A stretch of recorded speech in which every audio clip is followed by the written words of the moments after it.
And I was just so frustrated at the lack of cohesiveness in the way in which I was being, shunted about from place to place to place. And I already had a sense that there was something more than mainstream medicine could offer me for what was going on.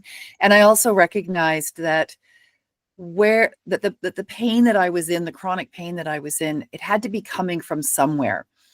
And when the doctors would put up their hands and say, we don't know, it's a mystery, I'd be thinking, no, there's got to be a starting point for this.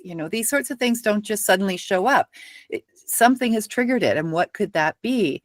And it was when I went to see a naturopath who was able to take the time, an entire hour, to listen to and catalog all of my varying complaints.